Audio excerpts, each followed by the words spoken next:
Take a look at this picture. What do you see? You probably noticed the mother seal, and if you examine the picture closely, you can see at least 2 seal babies that are on the beach. Sometimes we have to look carefully to see what's in the picture.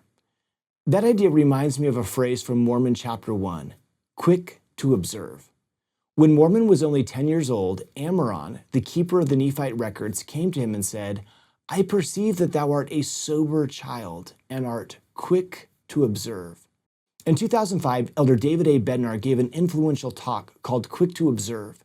Speaking to students at Brigham Young University, Elder Bednar said, As you study and learn and grow during your time as a university student, I hope you also are learning about and becoming quick to observe.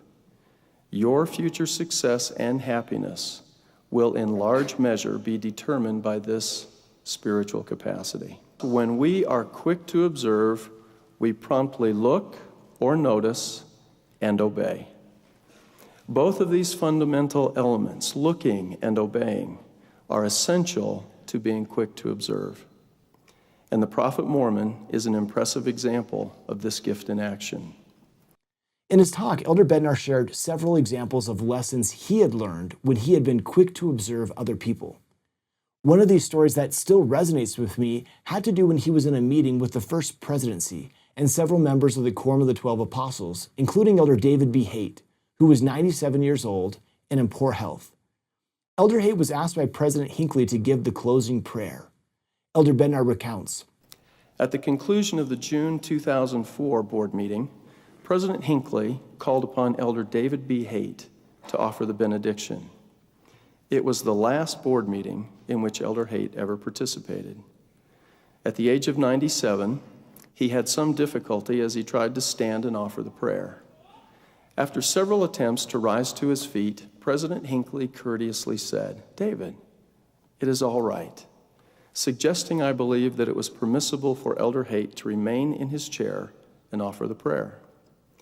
Elder Haight responded in a voice that was both firm and appropriate and said, President, I must stand. There was simply no way that mighty apostle was going to sit and pray in the presence of the First Presidency and his colleagues of the 12. And of greater importance, he was not going to sit as he communicated with his Heavenly Father. So once again, Elder Haight worked to stand and was successful. I shall never forget the spirit I felt as I listened to Elder Haight pray.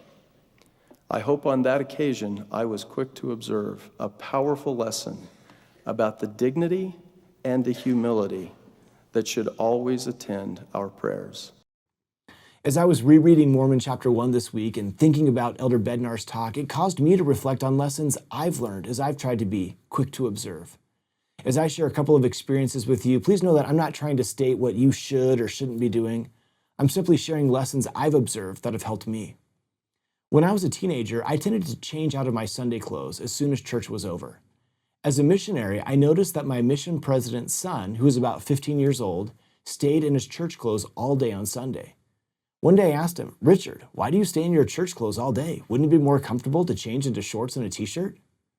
Richard responded to me by saying, for me, staying in my church clothes on Sunday helps me keep the Sabbath day holy.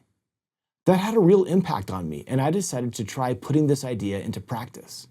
I found that for me, wearing church clothes throughout the day on Sunday has had a positive impact on my ability to draw closer to God on the Sabbath day. Another example. When it comes to making decisions, I like to decide quickly and move forward. But I recently noticed a friend who, when faced with decisions, will often take a few hours or even a day or two to prayerfully consider the situation.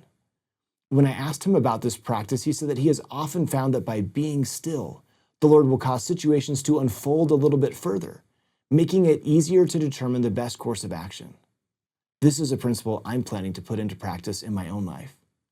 What examples do you have in your own life? When have you been quick to observe? Are there additional opportunities for you and me to open our eyes and learn from others? Elder Bednar taught, quick to observe, prompt to watch and to obey. A simple gift that blesses us individually and in our families and extends blessings to so many other people. Each of us can and should strive to be worthy of the significant spiritual gift, even the capacity of being quick to observe.